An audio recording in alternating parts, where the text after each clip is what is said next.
Tonight on KVR News. President Trump plans to end federal funding for public broadcasting. See what this means for PBS. SB 6 clears a major hurdle and continues to the Texas Senate. And millennials explain what religion means to them in the 21st century. You're watching KVR News, your leader for live, local UT coverage. Broadcasting live from the Texas Student Television Studios at the University of Texas. You're watching KVR News at 9, Austin's leader for live local UT coverage. Your news starts right now.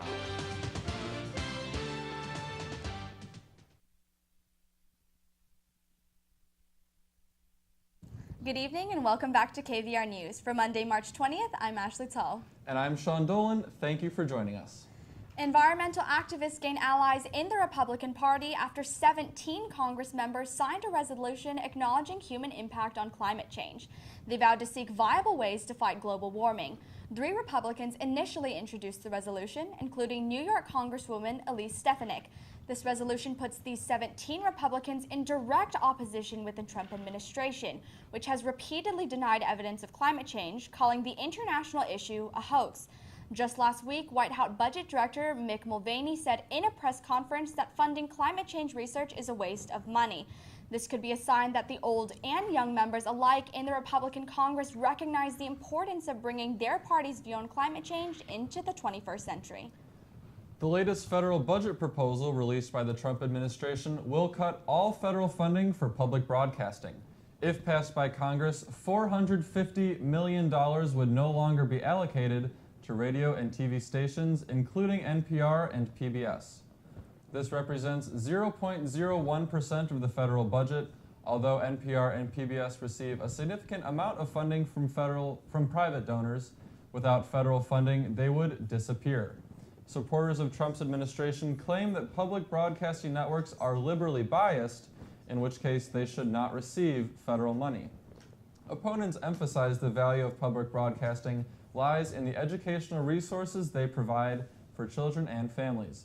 However, those hardest hit by the potential budget cut would be local TV and radio stations. President Trump's budget proposal puts another group at risk, the elderly. His proposal aims to cut 13% from the Department of Housing and Urban Development, which funds Meals on Wheels, a program that provides meals for impoverished and homebound adults. In 2015, they delivered over 200 million meals, and over half went to the elderly. Many conservatives do not want to see the program disappear completely, but believe it should be funded privately. Opponents of the budget argue the existing federal funding for Meals on Wheels save taxpayers money in the long run. If meals aren't delivered to the homes of the elderly, the only other alternative would be to place them in more expensive assisted living homes. 21-0 was the final vote by Texas Senate on the bathroom bill. The bill targets transgender people, which would require them to use restrooms that match the sex on their birth certificate. This proposal has been a priority for Senate, but not for Republican House Speaker Joe Strauss. He has expressed his opposition for the bill multiple times, saying that it will affect businesses. Others have also shown their concern to the bill, including professional and former athletes like Sue Bird, Greg Louganis, and Martina Navratilova. More than 50 of them have signed an open letter criticizing the Texas state legislature for the bill. Texas Attorney General Ken Paxton wrote a letter to Frisco ISD expressing concern that a prayer room in Liberty High School excludes certain students. Liberty High constructed the prayer room in 2009 to give Muslim students a place to complete their required 5 prayers per day. Previously, these students left school during the day to pray at a local mosque. Paxton's letter claimed the empty room in Liberty High School is exclusively dedicated to Muslim students and excludes students of other religions. If so, this would violate state and federal laws as well as the First Amendment's protection of religious freedom. In response, a Frisco ISD representative explained the prayer room has been and will remain open to all students practicing any religion. The school has yet to receive any complaints from Frisco students or parents about the room since it opened. A growing number of young adults are turning away from religion. Reporter Cinnamon Cornell explains why a new study finds a large share of millennials are now identifying as atheist or agnostic. Our Father, who art in heaven. I really disliked going to church. Josh Lona was raised in the Catholic Church, but now identifies as atheist. because even at a young age, he questioned the factual concept of religion. I just found it all to be kind of, like, why are we doing this? And then as I got older, I started to realize that it was more of just maybe things that the church put in place. According to Pew Research, millennials are not as religious as older Americans. However, when it comes to the afterlife, 2/3 of millennials believe in heaven, a similar number to baby boomers. Pastor Jared Slack of First Austin believes religious institutions have failed young adults by not providing a welcoming atmosphere for all people. On behalf of the church, I'm really sorry.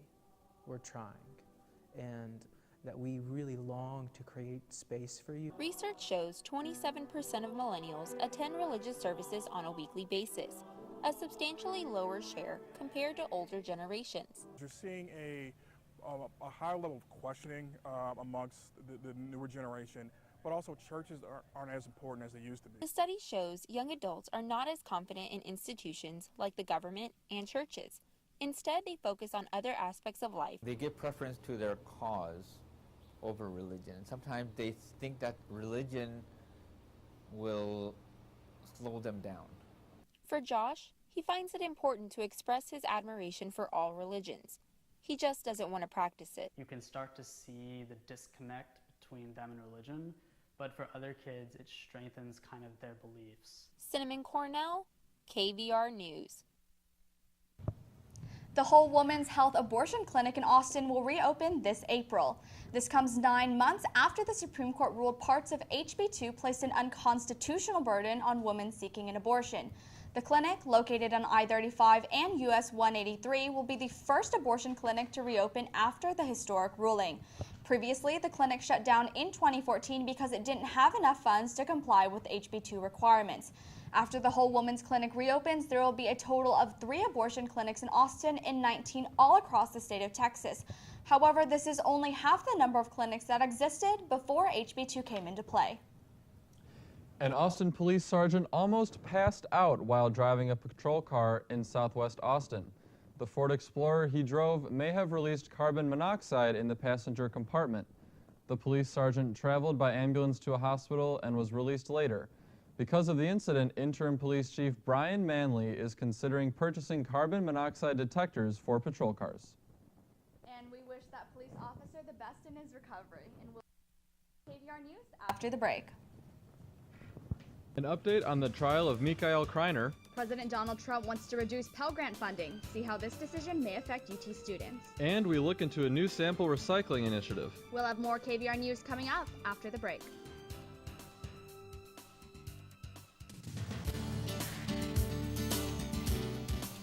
Have a news tip or story idea? Call the KVR News tip line, 475-8181.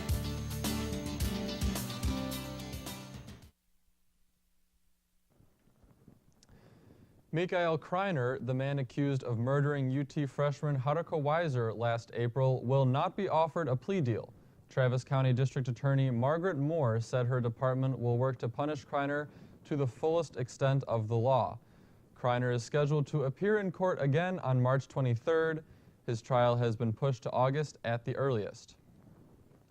The Office of Civil Rights is investigating a new sexual assault case at Southwestern University in Georgetown. This marks the second sexual assault investigation conducted at Southwestern this year. The president of the university, Edward Berger, is complying with the federal agency and providing information on how they handled certain cases of sexual misconduct from the previous year.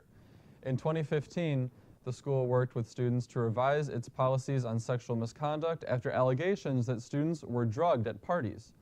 Most notably, the school changed its definition of consent, now defined as a voluntary, non-impaired, and verbal agreement.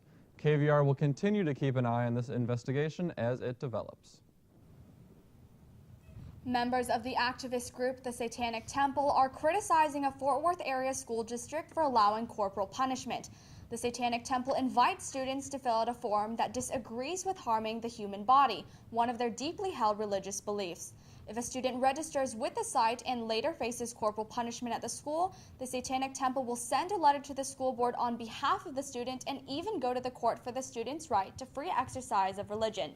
Springtown ISD's Springtown High School made headlines in 2012 for paddling 2 female students. This violated a district policy requiring a paddling to be carried out by staff of the same sex.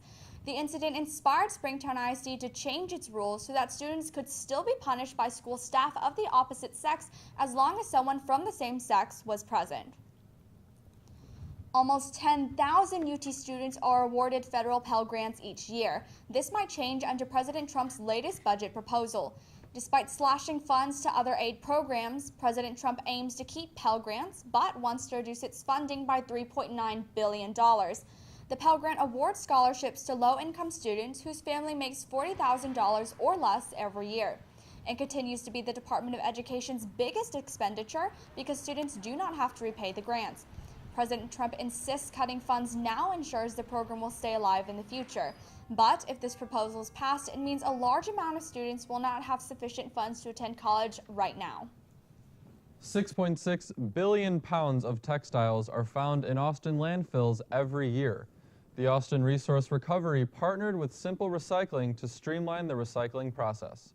Simple Recycling distributed plastic bags to households that receive recycling service. The company picks up the clothes and then sells them per pound to a third party, and in turn pays the City of Austin $20 per ton. Melissa Goodman from the Austin Resource Recovery explains why they implemented this initiative. Austin Resource Recovery is trying to take a comprehensive approach to keeping things out of the landfill. So we want to offer people a lot of different options to keep that stuff out of the landfill. So this is just one way to do that. We're not trying to replace other options. We still encourage people to donate to charities or thrift stores if that's what they were doing already. Donation centers and community-involved thrift stores like Assistance League of Austin fear the long-term side effects of the initiative. We look at it that as people become more accustomed to just putting their donations out on their curb, they will not make the effort to bring them down to the thrift house where we're able to sell them. The National Science Foundation awarded UT Austin a $5.6 million grant to establish a long-term research program along the northern coast of Alaska. Researchers will focus on climate change occurring on land and in the sea.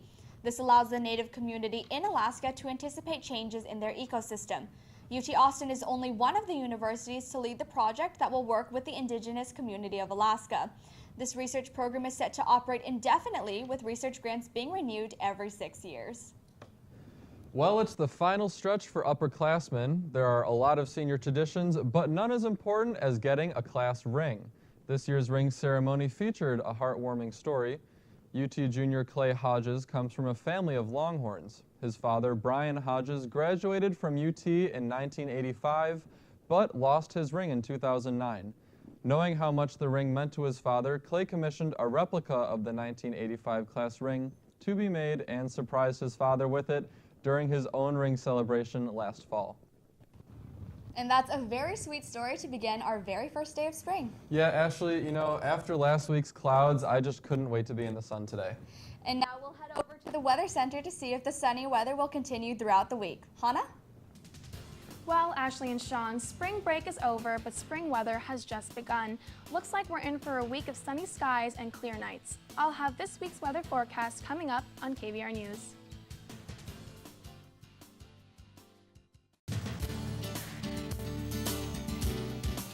You're watching KVR News at 9.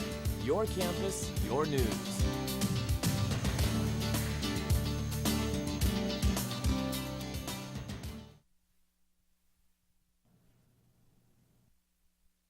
Today is the first day of spring, but feels like the first day of summer. Looks like we won't be needing a jacket for the late night walks back home from the PCL anymore. Today started off with the patchy fog, but ended with mostly clear skies and a high of 85 degrees. Tonight will be slightly cooler with the low around 60 degrees. We can expect a light breeze. Tomorrow we are expecting clear skies with a high in the mid-80s and a low around 63. Doesn't seem like we'll get strong breeze to keep us cool, with the wind only blowing at 5 to 10 miles per hour.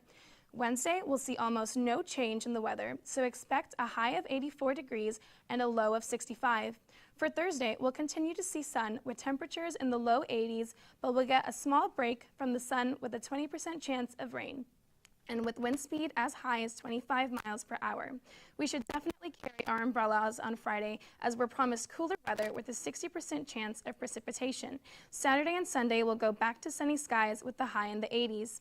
We've got longer and brighter days ahead of us. Live in the Weather Center, Hana Adeni, KVR News. Thanks, Hana. We'll be right back with Eric Goodman from College Press Box after the break.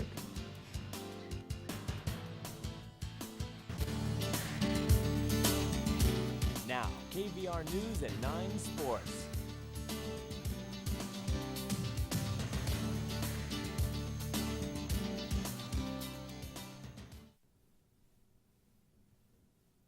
Welcome back to KVR News. I'm College Press Box's Eric Goodman.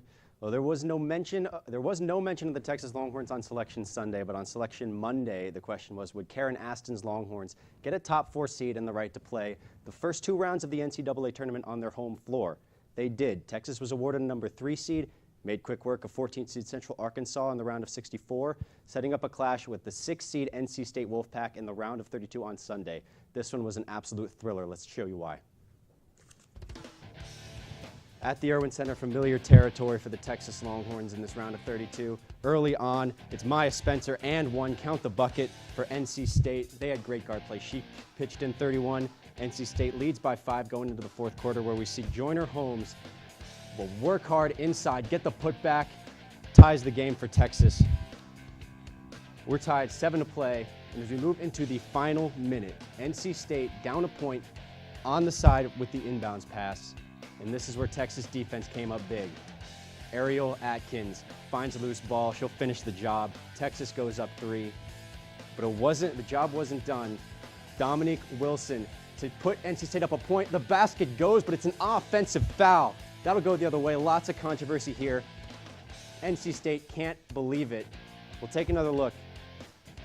You see Joyner Holmes. Does she get those feet set? And the ref thinks so. NC State certainly does not, and we'll leave it up to speculation to see whether that was the right call. But the job was still not done. Sean Higgs had a chance to ice it. It wouldn't go, but look at Joyner Holmes. The effort, the putback, that'll ice the game. It's an 84-80 lead for Texas. That's the way it'll stay. The shot, it was a 2-possession game anyway. It wasn't going to matter. Karen Aston gets her Longhorns to the Sweet 16 for the 3rd straight year. Coach, talk to me.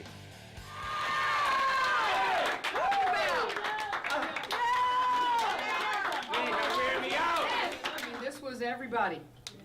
Everybody made plays. Everybody made plays today. And that is what a team is all about. This was an ultimate team victory today. Okay? You get your whatever we got to do today. Tomorrow you'll be off. And we're heading to Lexington. Yeah! So proud of y'all. It was also a huge rivalry week for Texas baseball, starting on Tuesday as the Texas A&M Aggies came into Austin and brought with them the biggest crowd Dish Falk Field has seen in a long time. Texas escaped with a huge 4-3 victory. Tyler King has the story. After losing on a walk-off home run to Texas A&M in College Station last year, the Longhorns wanted to return the favor to the Aggies in their return trip to Austin this year. And thanks to the performance from starting pitcher Nick Kennedy, they were able to do that. Really proud of the way Nick Kennedy went out and pitched his tail off and really grew up tonight when we needed him. He just did a great job tonight. He was locating really well, threw his off speed for strikes and threw it for chase, and he's just overall really good tonight.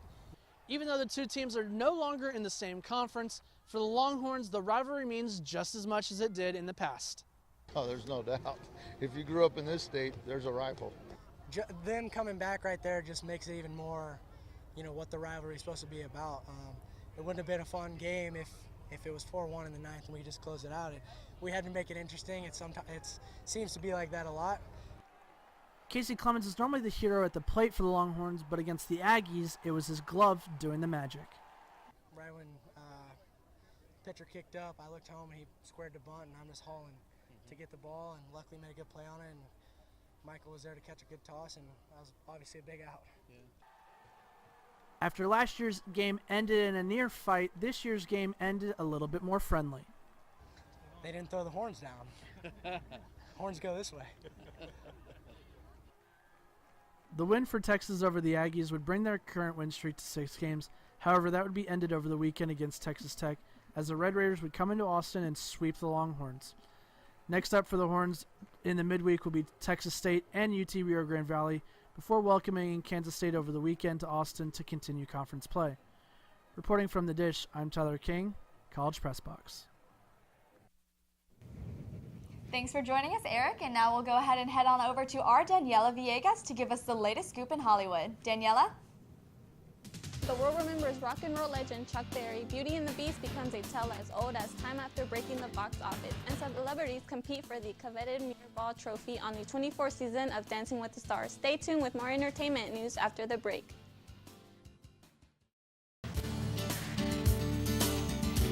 Now, KVR News at 9 Sports.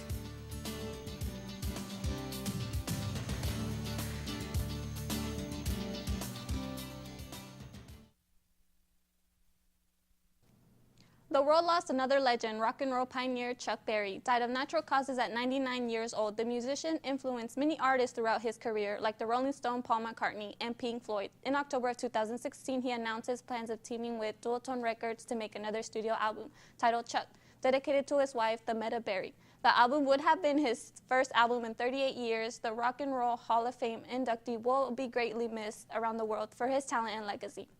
Just 3 days after its release, Beauty and the Beast broke the world record as the highest-grossing debut in March movie history. It topped the domestic chart this weekend with box office totals estimating $170 million. This beats the total from last year's Batman vs. Superman debut with $160 million. In other movie news, Get Out has crossed the coveted $100 million mark. Jordan Peele's horror movie film cost $5 million to make, a number not usually hit with non-franchise films. This being just its third weekend in theaters, the film is the fastest earning for Blumhouse Productions, which also made the Paranormal Activity and Insidious franchises. Katy Perry revealed she did more than just kiss a girl during her teenage years. The Human Rights Campaign awarded Perry the National Equality Award for her efforts to promote equal rights for the LGBTQ community during her acceptance speech. Perry shed light on her upbringing in an extremely religious household, where she grew up singing gospel music and attended pro-conversion camps. After spending years trying to pray the gay away, Perry said after she burst onto the music scene with her hit song, I Kissed a Girl, she realized she could start a conversation about sexuality with her music. The 24th season of Dancing with the Stars twirls into the spotlight with more stars than ever. A number of Olympic athletes made the cut, including gymnastic gold medalist Simone Biles and famed figure skater Nancy Kerrigan. Recently engaged Bachelor star Nick Viall will compete for the Mirrorball Trophy with another star of reality TV, Erica Girardi of The Real Housewives. These are only 4 contestants in what seems to be one of the most competitive seasons yet. We wish them all the best of luck. This is it for our entertainment news. Back to you, Ashley and Sean. Thanks, Daniela, and thank you for tuning in. Be sure to follow us for news updates throughout the week. You can follow us on Twitter at KVR News or like us on Facebook. I'm Sean Dolan. And I'm Ashley Tsao. Stay tuned for College Press Box up next on Texas Student Television. Have a great week.